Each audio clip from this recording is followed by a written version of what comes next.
আসসালামু আলাইকুম। কি অবস্থা সবার, কেমন আছেন? আসলে আমি আপনাদের একটা লেট খবর দিতেছি। এটা হচ্ছে গত সপ্তাহের খবর।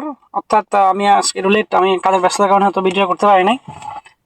খবরটা হচ্ছে গত 11 ডিসেম্বর থেকে 17 ডিসেম্বর পর্যন্ত মোট 17,880 জন মানুষ গ্রেপ্তার হয়েছে সৌদি সিকিউরিটি ফোর্স এবং যারা সৌদি নিয়ন্ত্রণ করে, মানুষকে গ্রেপ্তার করে। সৌদির কিন্তু অনেকগুলো পুলিশ এই মিশনে কাজ করে, অনেকগুলো পুলিশ।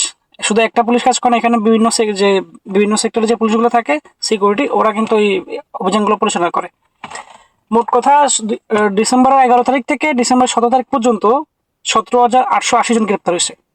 তার মধ্যে তারা 5,000 জনকে সম্ভবত দেশে পাঠিয়ে দিছে, আর 12,880 জন প্রক্রিয়াধীন আছে।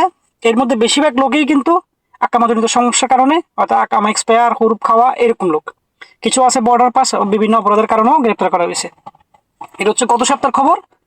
এই সপ্তাহ আসবে রবিবারে, প্রতি রবিবারে তারা একটা ঘোষণা দেয় যে কত গ্রেপ্তার হয়েছে, কতজন পাঠাইছে। এখন যারা বিদেশে আসতে চাচ্ছেন, আমার মূল কথা হচ্ছে যারা বিদেশে আসতে চাচ্ছেন, দয়া করে দালালের কথা শুনে দালালের ফান্দে পরে আসবেন না। দালালের কথা ধরে আসবেন না।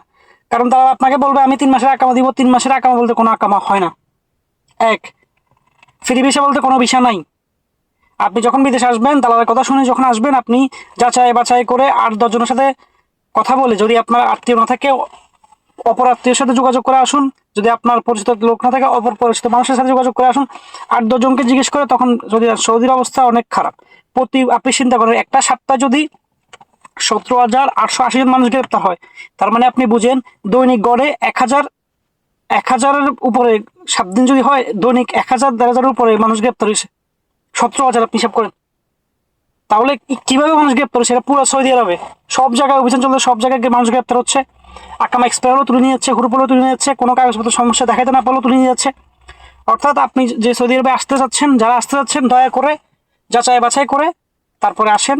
কারণ দালাল আপনাকে বলবে 3 মাসের বিষয় দিবে, আপনার চাকরি দিবে। 3 মাসের কোনো বিষয় হয় না।